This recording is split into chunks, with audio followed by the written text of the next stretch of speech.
Hello. तो आज के इस वीडियो में हम लोग class 12th economics Indian economic development का चैप्टर 3 पढ़ने वाले हैं और चैप्टर का नाम है features, problems and policies of agriculture.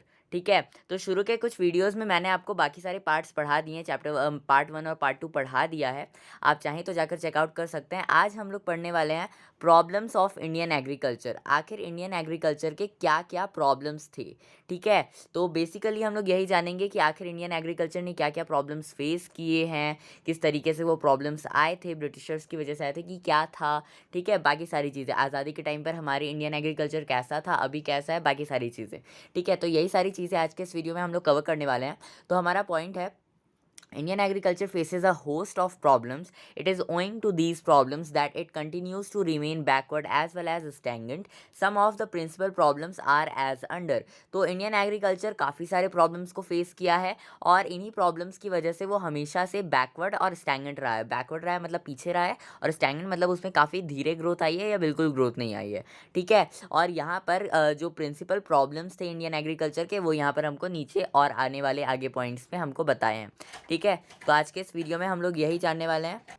तो हमारा पहला पॉइंट कहता है lack of permanent means of irrigation.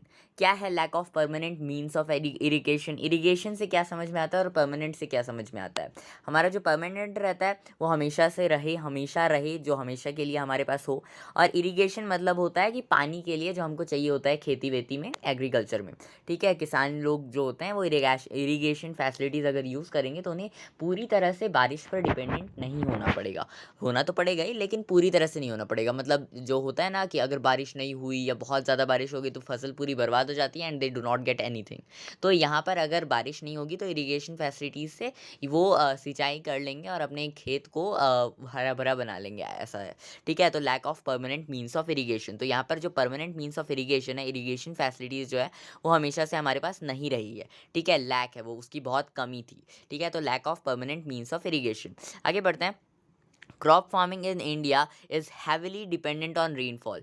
तो देखिए यहाँ पर हमको जैसा कि बताया है कि परमानेंट मीन्स ऑफ इरिगेशन जो है वो हमारे पास नहीं था हमेशा से, और उसकी बहुत कमी थी। ठीक है, यही बोल रहा है हमारे टाइटल में, टॉपिक में। तो यहाँ पर क्या बोल रहे हैं, crop farming is India in is heavily dependent on rainfall, permanent means of irrigation are extremely deficient. ठीक है, तो यहाँ पर जो हमारा क्रॉप फार्मिंग है इंडिया में वो काफ़ी ज़्यादा डिपेंडेंट है रेनफॉल पर, और इसीलिए परमानेंट मीन्स ऑफ इरिगेशन जो है वो हमारे लिए बहुत ज़रूरी है और हमारे पास ये बिल्कुल कम है। ठीक है, और मतलब क्योंकि हमारे पास permanent means of irrigation facility जो होती है वो नहीं है, इसीलिए यहाँ पर ये बहुत कम है और इसीलिए हमको काफ़ी ज़्यादा डिपेंडेंट होना पड़ता है रेनफॉल पर। So crop farming in India is heavily dependent on rainfall, permanent means of irrigation are extremely deficient, dependence on rainwater makes India agriculture extremely vulnerable. Good rainfall brings good harvest, while droughts cause a sustainable loss of output. ठीक है, तो यहाँ पर क्या कह रहा है कि जो क्रॉप फार्मिंग है वो काफ़ी ज़्यादा रेनफॉल पर डिपेंडेंट है और हमारे पास इरिगेशन फैसिलिटी बहुत कम है। तो हमारा जो रेन वाटर है वही हमारे इंडिया को एक्सट्रीमली वल्नरेबल बनाता है। मतलब जो रेनफॉल पर ही हमारा जो इंडिया है उसका एग्रीकल्चर पूरी तरह से डिपेंड करता है। अगर अच्छा रेनफॉल होगा तो अच्छा हार्वेस्ट होगा, और वहीं अगर कहीं ड्रॉट आ गया तो हमारा जो सस्टेनेबल लॉस है, हमारे जो खेती है, किसान जो लोग बीज उगाए हैं, ऐसा जो फसल है वो बर्बाद हो जाती है, उसमें लॉस होता है। ठीक है, stability in agriculture output requires the permanent means of irrigation are developed across all parts of country. तो ताकि हमारे एग्रीकल्चर के आउटपुट में स्टेबिलिटी रहे, तो इसीलिए हमें परमानेंट मीन्स ऑफ इरिगेशन चाहिए होगा ताकि हमारा जो कंट्री है उसका सभी पार्ट डेवलप कर सके। तो अगर मान लो कि परमानेंट मीन्स क्यों चाहिए इरिगेशन का, इरिगेशन चलो ठीक है, एक साल हम लगा देंगे, आपको एक साल पानी दे देंगे, लेकिन अगले साल से नहीं देंगे। तो यहाँ पर क्या होगा कि एक साल तो आपको पानी मिल गया, आप अच्छा ग्रोथ कर ले लोगे, लेकिन अगले बार क्या होगा कि अगले बार हमारे पास इरिगेशन फैसिलिटी है नहीं। रेनफॉल अगर अच्छी नहीं हुई तब इरिगेशन फैसिलिटी भी नहीं रहेगी, तो हमारा जो खेती है, किसानी है, जो फसल है वो बर्बाद हो सकती होती है, तो इसीलिए हमको हमेशा चाहिए होगा, परमानेंट मीन्स ऑफ इरिगेशन चाहिए, परमानेंटली चाहिए ये, ठीक है। और इसीलिए ताकि हमारे एग्रीकल्चर के आउटपुट में, मतलब जैसे मान लो कि एक साल आप अच्छा हार्वेस्ट करें, मतलब अच्छा फसल होगा तो अच्छा हार्वेस्ट करें, ज़्यादा खेती हो पाई, ज़्यादा फसल उग पाया, ठीक है। लेकिन वहीं अगर आपके पास एक साल पानी नहीं है, ढंग से खेती आप नहीं कर पा रहे हो, तो आप कम उगाओगे जो भी चीज़ है ना, चावल हो गया, दाल हो गया, या फिर पल्सेस हो गया, मतलब या वीट हो गया, ठीक है। तो ये सारी चीज़ें आप कम उगाओगे, तो एक साल तो आप बहुत उगा ले रहे हो और एक साल आप कम उगा रहे हो, तो इसकी वजह से होता क्या है कि जो स्टेबिलिटी है वो मेंटेन नहीं हो पाती, और स्टेबिलिटी मेंटेन करने के लिए हमें हमेशा ही इरिगेशन फैसिलिटी चाहिए होगी। फिर हमारा अगला पॉइंट है डिफिशियंसी ऑफ फाइनेंस। क्या है डिफिशियंसी ऑफ फाइनेंस? फाइनेंस से तो हम समझ गए होंगे कि जो पैसा है वो चाहिए हमको, ठीक है। तो यहाँ पर हमेशा से हमारे किसानों के पास जो पैसा है उसकी कमी रही है कि नहीं? कमी कैसे नहीं रही है? कमी तो हमेशा रही है। क्यों रही है? मतलब जैसे कोई भी किसान है तो आप देखते होंगे कि वो काफ़ी ज़्यादा गरीब रहते हैं, और यहाँ पर होता क्या है ना कि उनके पास जो भी चीज़ वो फसल उगाते हैं, या तो उनको उनका सही दाम नहीं मिलता, या फिर वो पूरी तरह से रेनफॉल पर डिपेंडेंट रहते हैं, उतना ज़्यादा ग्रो नहीं कर पाते अपनी फसल को, और इसकी वजह से जो उनका डेप्थ रहता है वो बढ़ जाता है। और इसीलिए आप कई बार देखे होंगे, न्यूज़ में भी सुने होंगे कि जो सरकार होती है वो किसानों को एक कर्ज़ को माफ़ करती है ना? तो किसान लोन लेते हैं और उसके बाद फसल उगाते हैं, और वही अगर बर्बाद हो जाए तो लोन नहीं चुका पाते, जिसको कि हमारी जो सरकार है वो हमेशा माफ़ करती रहती है। तो ऐसा ही कुछ है यहाँ पर। Deficiency of finance is another major problem facing Indian agriculture. तो जो डिफिशियंसी है फाइनेंस की, जो पैसे की जो कमी है, वो इंडियन एग्रीकल्चर हमेशा से ही फेस करती रही है। For bulk of the financial needs the small farmers depend upon non institutional sources of including mahajans, money lenders and the landlords. तो क्योंकि हमको जो किसान हैं हमारे, उनको काफ़ी ज़्यादा फाइनेंशियल नीड्स रहती हैं, स्मॉल फार्मर्स को रहती हैं, क्योंकि उन्हें खेती करनी रहती है, हर साल करनी रहती हैं। और इसीलिए क्योंकि उनके पास होता क्या है ना कि ये किसान है, इनके पास मान लो अगर आप बैंक में भी लोन लेने जाओगे तो आपसे आपका सबसे पहले क्या मांगा जाएगा? कोलेटरल मांगा जाएगा कि हाँ, अगर आप लोन नहीं चुका पाए तो आप हमको क्या दोगे, ठीक है। या फिर आपसे मांगा जाएगा क्या, कुछ जैसे कागजात मांगे जाएंगे, जैसे आपकी अगर नौकरी है, सरकारी नौकरी लगी है, तो आपको लोन ईजिली मिल जाएगा। क्यों मिलेगा? बिकॉज सरकारी नौकरी है, कहीं जाने वाली है नहीं, पैसे आने रहने हैं, तो फिर लोन भी चुका ही देंगे ये महाराज जी, ठीक है। लेकिन होता क्या है, जो किसान है उनकी सरकारी नौकरी तो है नहीं, और स्टेबिलिटी भी बिल्कुल नहीं है कि कभी फसल बहुत अच्छी हो गई, कभी नहीं होगी। तो अब अगर ऐसा रहेगा तो फिर इनको लोन कौन देगा? और उनके पास कोलेटरल के नाम पर भी जनरली क्या रहता है? ज़मीन रहता है, और अगर खुद का ज़मीन ही गिरवी रख देंगे तो खेती कहाँ पे करेंगे अगर नहीं चुका पाए लोन? तो इसलिए इतना रिस्क भी लेना अच्छा नहीं है। तो जनरली ये करते क्या है, महाजन्स के पास जाते हैं। महाजन्स कौन होते हैं? गांव विलेज वगैरह में ना, जो अमीर लोग होते हैं कह सकते हैं, या सेठ जी टाइप्स लोग होते हैं, उन लोग क्या करते हैं, उन लोग दे देते हैं लोन, और इंटरेस्ट चार्ज करते हैं उस पर, जैसे हर महीने 2%, ठीक है। तो हमारा बैंक क्या करता है, अगर आप बैंक में ले जाओगे, कोलेटरल रखोगे, कागजी काम जो रहता है वो काफ़ी ज़्यादा रहता है, और उसके ज़्यादा रहने की वजह से जो इंटरेस्ट है वो भी कम रखता है। मतलब आपका जो बैंक में अगर जाओगे तो आपको 8% पर एनम इंटरेस्ट पे करना पड़ेगा। आप एक साल के लिए लोन ले लो और आपको 8% इंटरेस्ट के साथ उसे चुकाना है। लेकिन वहीं अगर आप महाजन के पास जाओगे तो होता क्या है कि आप एक महीने में आपका 2% ब्याज लगेगा, ठीक है। तो साल भर में 12% लग जा रहा है, तो ऑफकोर्स बैंक से तो काफ़ी ज़्यादा हाई अमाउंट ये महाजन लोग क्या ले रहे हैं, ठीक है, ट्राई कर रहे हैं। फिर हमारा मनी लेंडर्स आ जाते हैं, तो ऑफकोर्स अगेन वही जो किसान मतलब गांव वगैरह में होते हैं जो कि दे देते हैं। फिर लैंडलॉर्ड्स वगैरह, तो जो जिनकी बड़ी बड़ी ज़मीनें होती हैं और वो खेती कर रहे होते हैं, उनकी इंडस्ट्री टाइप होती है, अमीर लोग होते हैं बेसिकली, तो उन लोग क्या करते हैं, उन लोग लोन तो दे देते हैं कि ठीक है, हम आपको जानते हैं और आप हमको इतने परसेंट में लोन में दे देना। लेकिन होता क्या है कि उनका जो इंटरेस्ट रेट रहता है वो काफ़ी ज़्यादा हाई रहता है, और उसके हाई होने की वजह से जो किसान है वो पहले साल तो ठीक है, आप उगा लिए, है ना, फसल अच्छी उग गई, आप चुका दोगे। लेकिन वहीं अगर फसल अच्छी नहीं हुई तो पहला तो आपका इंटरेस्ट रेट भी 12% लग रहा है, ज़्यादा लग रहा है बैंक से, और साथ ही साथ वो क्या होता है कि वो डेब्ट में दबते जाते हैं। वो दोबारा से लोन ले लेंगे कि ठीक है, इस साल फसल उगेगा तो हम 12 का 24% आपको चुका देंगे, ऐसा टाइप, ठीक है। तो ऐसे करने से नौटंकी चालू रहती है, और उनका जो फसल रहता है वो बर्बाद भी हो सकता है, और रिस्क होने की वजह से वो डेब्ट में ज़्यादा से ज़्यादा फंसते जाते हैं। फिर हमारा अगला पॉइंट है institutional finance referring to finance by the banking and other financial institution is extremely scarce in relation to needs of the farmers. तो जो institutional finance होता है referring to finance by the banking, तो जो जैसे कि मैंने आपको बताया कि जैसे फाइनेंशियल इंस्टीट्यूशन होते हैं, बैंकिंग वगैरह होती हैं, फाइनेंस के जो सोर्सेस रहते हैं जहाँ से आप पैसा ले सकते हो, सरकारी बैंक जैसे हो गया स्टेट बैंक ऑफ इंडिया वगैरह type, central bank of India, और जो लोकल बैंक भी रहती हैं, किसानों के लिए भी काफ़ी ज़्यादा जो पॉलिसीज़ हैं वो लागू की जाती हैं। तो ये जो फाइनेंशियल इंस्टीट्यूशंस हैं ये काफ़ी ज़्यादा कम रहते हैं उनके नीड्स को फुलफ़िल करने के लिए। क्यों रहते हैं उसका रीज़न मैंने बताया दिया कि कोलेटरल चाहिए होता है, पेपर का जो काम रहता है वो काफ़ी ज़्यादा रहता है, उनको ज़्यादा कह सकते हैं कि झंझट फेस करना पड़ता है। But it is actually good, मतलब अगर आप किसी को पैसा दे रहे हो तो आपको कुछ तो चाहिए होगा ना कि हाँ जी भाई मैं आपको जानता नहीं हूँ, मैं आपको ऐसे कैसे पैसे दे दूँ। तो आपको कुछ तो चाहिए होगा कि ठीक है आप ले लो 10 रुपये, लेकिन आपको 10 रुपये का आइसक्रीम मेरे सामने रखना पड़ेगा, ठीक है, मतलब पैसे देने पड़ेंगे उसका, मतलब पैसा नहीं यार, आइसक्रीम दे दो मेरे को 10 रुपये का, अगर आप मेरे को 10 रुपये बाद में नहीं चुकाओगे तो मैं आइसक्रीम खा जाऊंगा, इट्स लाइक दैट। फिर है lack of finance hinders growth of Indian agriculture, ठीक है। तो फाइनेंस हिंडर्स के जो इंडियन एग्रीकल्चर में जो पैसे की जो कमी है वो हमेशा से रही है। High cost of borrowing leads to vicious circle of poverty of the farmers. तो जैसा कि मैंने बताया कि ये सर्कल चलता रहता है, आप एक बार लोगे नहीं चुका पाओगे, फिर एक बार लोगे फिर नहीं चुका पाओगे, तो आप कर्ज में ना दबते जाते हो अगर आप ऐसा करोगे तो यहाँ पर जो बोरोइंग लेने की वजह से जो ये साइकिल है ना गरीबी का वो चलता रहता है फार्मर्स के बीच, और वो कभी उभर नहीं पाते जनरली।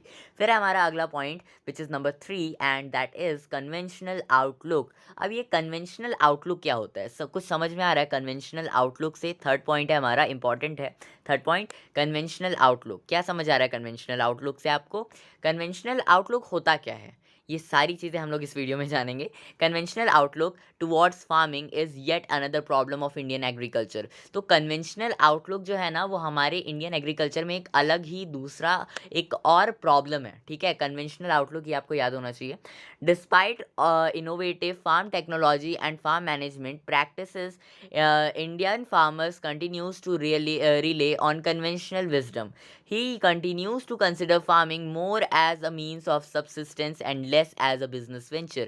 तो जो हमारा कन्वेंशनल फार्मिंग क्या हो सकता है, हमारा कन्वेंशनल आउटलुक क्या होता है, कन्वेंशनल से ही हमको समझ में आ रहा है कि पुराने ज़माने के टाइप की चीज़ें हम लोग यहाँ पर यूज़ कर रहे हैं। जैसे कि यहाँ पर एक हमारा एग्जाम्पल था, है ना, जिसमें कि जो किसान है वो हल चलवा रहा है किससे, गाय से, ठीक है, बुल से चला रहा है, बैलों से चलवा रहा है, ऐसा कह सकते हैं। तो यहाँ पर ये हमारे किसान महाराज हैं, किसान जी हैं और किसान अंकल हैं, एंड ये हमारे गायों से चलवा रहे हैं फसल, मतलब वो खेती करवा रहे हैं, खेत जोतवा रहे हैं, प्लॉगिंग करवा रहे हैं, ठीक है। तो यहाँ पर आप देख सकते हैं कि ये चाहते तो ट्रैक्टर यूज़ कर सकते थे, ट्रैक्टर यूज़ करते तो मॉडर्न भी हो जाता और ईजी भी रहता और जल्दी भी हो जाता, लेकिन ये महाराज जी क्या कर रहे हैं, गायों से ये करवा रहे हैं। क्यों? क्योंकि उनको सस्ता पड़ रहा है, तो दैट इज़ वाई ओनली वो ऐसा कर रहे हैं। और तो हमारे जो किसान भैया हैं ना, किसान अंकल थे तो वो क्या कर रहे हैं, किसान अंकल चाचा दादा जो भी हो, है ना, तो वो इनोवेटिव चीज़ें नहीं यूज़ कर रहे हैं, फार्मिंग टेक्नोलॉजी फार्मिंग मैनेजमेंट को प्रैक्टिस नहीं कर रहे हैं। हमारे जो इंडियन फार्मर्स होते हैं वो कंटिन्यू करते हैं कन्वेंशनल विजडम पर। वो जनरली क्या यूज़ करते हैं, कन्वेंशनल आउटलुक यूज़ करते हैं।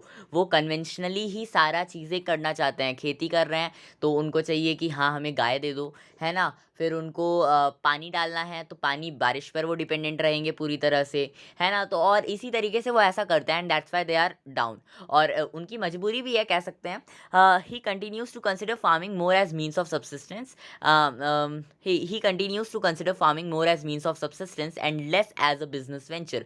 तो जो हमारे फार्मर भैया होते हैं वो जनरली क्या करते हैं अंकल जी, वॉटेवर, तो जो हैं ये हमारे फार्मर भैया वो क्या कर रहे हैं, फार्मर अंकल कि वो कन्वेंशनल आउटलुक यूज़ कर रहे हैं, वो सबसिस्टेंस फार्मिंग कर रहे हैं, अपने लिए करेंगे और अपने परिवार के लिए करेंगे, हमसे तो कोई मतलब है नहीं, हम खेती नहीं कर रहे तो क्या हुआ, वैसे हम खेती करते हैं।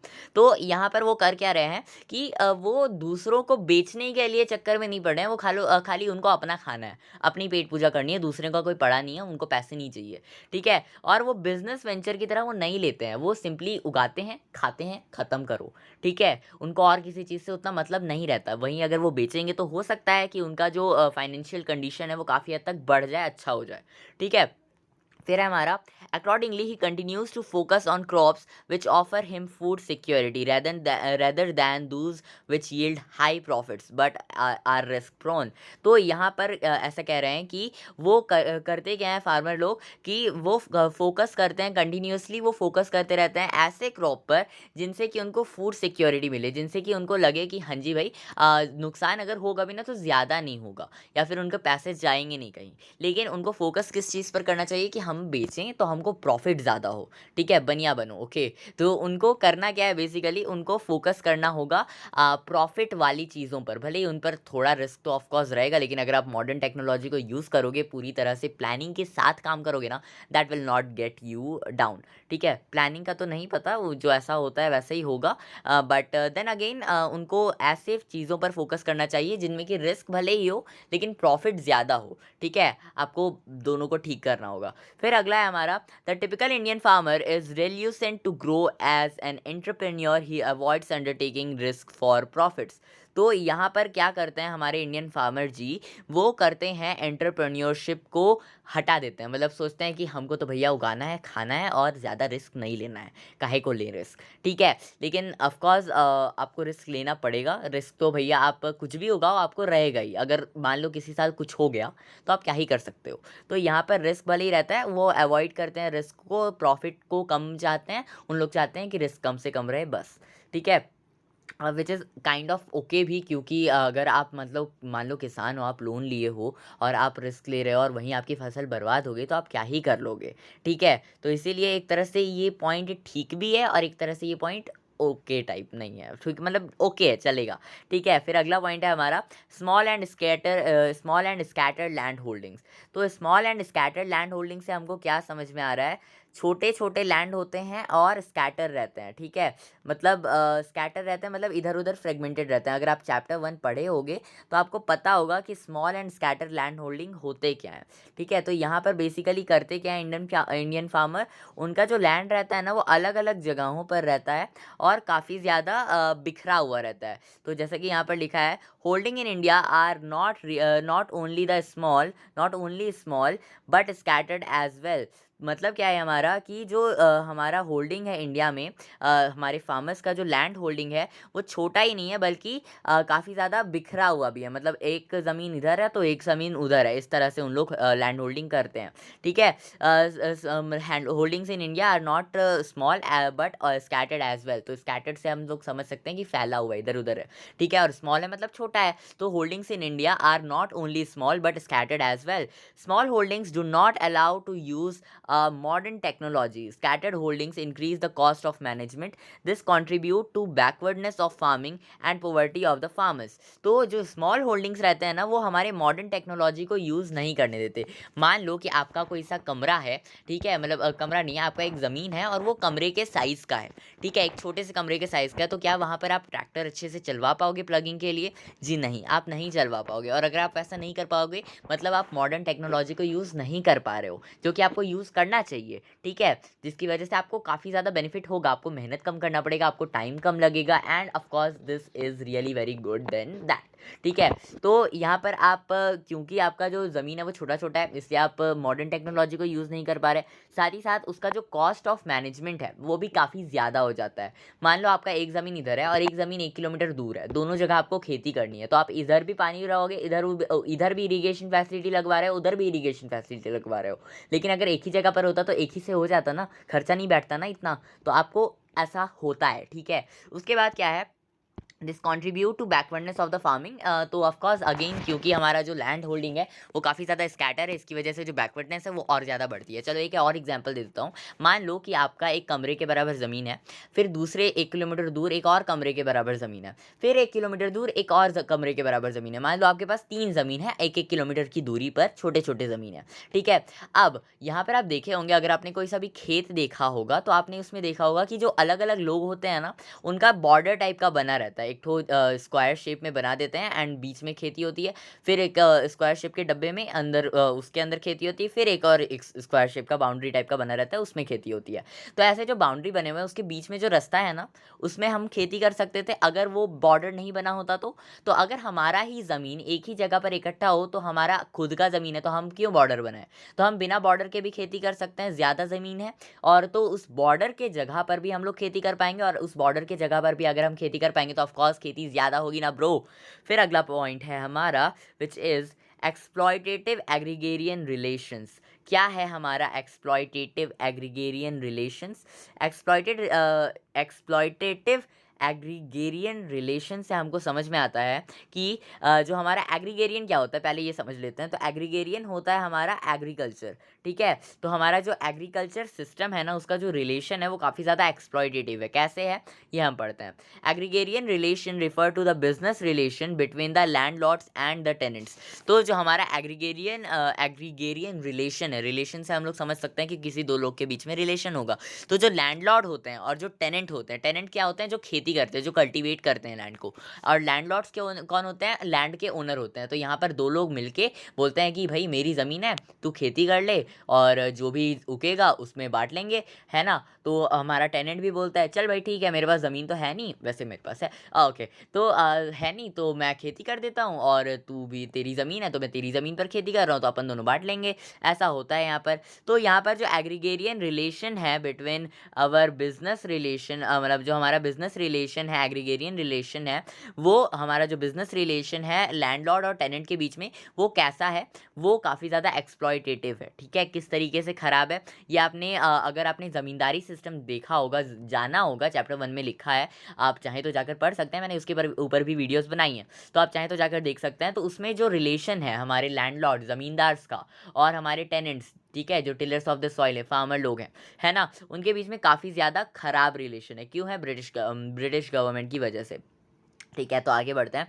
Most landlords are absent landlords, they seldom to do farming themselves relying on rental income, they tend to exploit their tenants who are actual tillers of the soil by way of high rents and related charges. तो हमारे जो landlords होते हैं ना, वो बहुत ही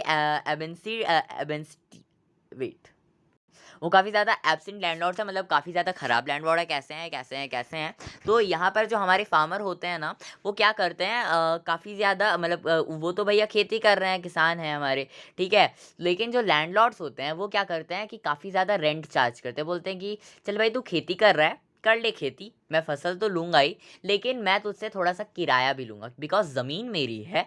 तो ज़मीन मेरी है तो इसलिए मैं किराया भी लूँगा, और किराया जो लूँगा मैं बहुत ज़्यादा लूँगा। तो जिसकी वजह से अब यहाँ पर जो हमारा टिलर है सॉइल का, जो हमारे फार्मर है, उनके पास कोई ऑप्शन नहीं है, क्योंकि अगर वो अभी नहीं करेंगे तो उनको कहीं और खेती मिलने वाली भी है नहीं, ठीक है। तो आप अगर खेती ही ना करो ये बोल के कि आप रेंट ज़्यादा ले रहे हो, तो आप करोगे क्या? आप फार्मर हो, आपको करना पड़ेगा, and you don't have any other choice. तो इसीलिए any other option, any other point, ठीक है, तो आपको करना पड़ेगा। और ऐसा ही इसी के चलते जो हमारा रिलेशन है लैंडलॉर्ड और टिलर्स ऑफ द सॉइल का, लैंडलॉर्ड्स और फार्मर्स का, लैंडलॉर्ड्स और हमारे किसान भाई का, वो काफ़ी ज़्यादा ख़राब है।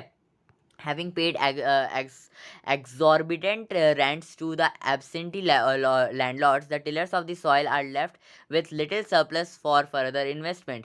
तो हमारे जो मतलब इतना ज़्यादा अगर आप रेंट चार्ज कर लोगे, इतना ज़्यादा पैसा आप ले लोगे, अगर लैंडलॉर्ड भैया ले लेंगे, तो जो सरप्लस बचेगा, जो कमाई बचेगी हमारे फार्मर्स भाई के पास, टिलर ऑफ द सॉइल के पास, किसानों के पास, वो काफ़ी ज़्यादा कम बचेगी, और इसीलिए वो अपना आगे का जो इन्वेस्टमेंट है वो नहीं कर पाते हैं, कम कर पाते हैं, ठीक है। Accordingly, land continues to be used as a source of subsistence or as a means of livelihood rather than a source of business for profits.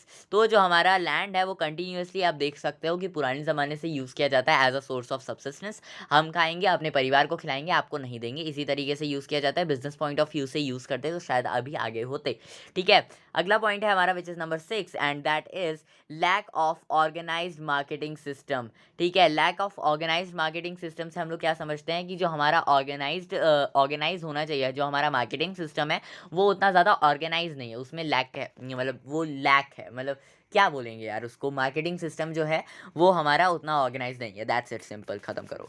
फिर है आगे agricultural marketing system is highly unorganised. तो जो हमारा marketing जो agricultural marketing system है वो काफ़ी ज़्यादा अनऑर्गेनाइज्ड है। कैसे है ये आगे बढ़ते हैं। A vast majority of small farmers continue to sell their output in the local markets at reduced rates। तो जो काफ़ी ज़्यादा जो छोटे छोटे फार्मर्स होते हैं ना, वो बहुत सारे जो फार्मर्स होते हैं छोटे छोटे, उन लोग कंटिन्यू क्या करते हैं कि वो अपना जो भी उगा रहे हैं उसको क्या करते हैं, बहुत ही कम रेट में मार्केट में जाकर बेच देते हैं, लोकल मार्केट में जाकर बेच देते हैं। वहीं अगर वो कहीं और ट्रांसपोर्ट करते या फिर शायद सरकार को भी बेच देते तो ज़्यादा रेट में बेच सकते थे। ठीक है, to a large extent this is their compulsion. और इन्हीं मतलब लार्ज स्केल में, मतलब छोटे छोटे फार्मर्स तो हैं लेकिन बहुत सारे हैं, और यही बहुत सारे काफ़ी लार्ज स्केल में ऐसा वो करते हैं और ये कंपल्शन है। फिर आगे है, they are obliged to sell their produce to the mahajans and money lenders in the local markets in return for the loans they raise from their middleman. ठीक है, तो अब ये जो महाजन महाराज हैं और जो हमारे मनी लेंडर्स जी हैं जो कि लोकल मार्केट में होते हैं, वो क्या करते हैं, किसान लोग को दे देते हैं लोन कि लो भैया आप इतना लोन रखो, आप खेती करो जाके, और जो भी आउटपुट होगा उसमें से आप पैसा तो मेरे को देना, जितना आप ले रहे हो, अभी मान लो 10 रुपये ले रहे हो तो आप 10 रुपये मेरे को देना, और साथ ही साथ मुझे इतना अमाउंट ऑफ जो खेती आप कर रहे हो, जिस भी चीज़ की खेती कर रहे हो, बाजरा की खेती कर रहे हो, वीट की खेती कर रहे हो, चावल की खेती कर रहे हो, आप मुझे इतना अमाउंट भी देना। ठीक है, तो ये एज अ इंटरेस्ट हो जाएगा काइंड ऑफ। तो यहाँ पर ऐसा हो जाता है जिसकी वजह से जो हमारे किसान भाई होते हैं जितने में बेच सकते थे उतने में नहीं बेच पाते। मान लो आप 10 किलो की धान है वो प्रोड्यूस कर रहे हो, तो आप 10 किलो धान में आप 1 किलो अगर एक महाजन को दे दोगे तो हो सकता था कि आप 100 रुपये किलो धान बेचते, तो आपको यहाँ पर हो जाता कितना, 1,000। ठीक है, तो 1,000 आपको प्रॉफिट होता, मतलब 1,000 आप कमा लेते, लेकिन आप 900 कमा पा रहे हो बिकॉज ऑफ दैट महाजन जिनसे आपने लोन लिया था। ठीक है, और लोन का पैसा तो आपको चुकाना ही है। ठीक है, फिर है हमारा briefly, agriculture in India faces a number of problems ranging from production to the marketing of the crops. At the level of production modern inputs are not judiciously used because of which productivity remains low. At the level of marketing, the bulk of small holders fail to get a remunerative price for their crops because of the lack of organized marketing system। तो अगर आप briefly देखोगे तो जो हमारा Indian agriculture है वो काफ़ी सारे प्रॉब्लम्स को फेस करता है, चाहे वो प्रोडक्शन में हो और या प्रोडक्शन से लेकर हमारे मार्केटिंग तक में जो क्रॉप्स का जो भी आवन जावन का प्रक्रिया होता है ना, मतलब आप प्रोड्यूस कर रहे हो, फिर उससे उगा रहे हो, कैसे कर रहे हो, क्या कर रहे हो, बेच रहे हो, ये सारी चीज़ों में काफ़ी ज़्यादा प्रॉब्लम्स आते हैं हमारे फार्मर्स लोग को। और इस मतलब जब आप प्रोड्यूस करते हो तो मॉडर्न इनपुट्स का हमारे पास नहीं है, फिर है ना, मतलब हम उसे अच्छी तरीके से यूज़ नहीं करते क्यों, और इसी वजह से जो हमारा प्रोडक्टिविटी है वो हमेशा ही लो रहता है। और मार्केटिंग के लेवल पर अगर आप आओगे तो जो स्मॉल लैंड होल्डर्स रहते हैं वो उतना ज़्यादा प्रॉफिट नहीं जनरेट कर पाते, प्राइस नहीं जनरेट कर पाते हैं अपने क्रॉप से। क्यों? क्योंकि जो मार्केटिंग सिस्टम है वो उतना ऑर्गेनाइज नहीं है। ठीक है, तो यही था आज का वीडियो। मिलते हैं नेक्स्ट वीडियो में विद द 4 पॉइंट। अगर आप बाद में ये वीडियो देख रहे हो तो आप इस वीडियो पर क्लिक करके देख सकते हो। तो मिलते हैं नेक्स्ट वीडियो में, तब तक के लिए thanks for watching, see you soon.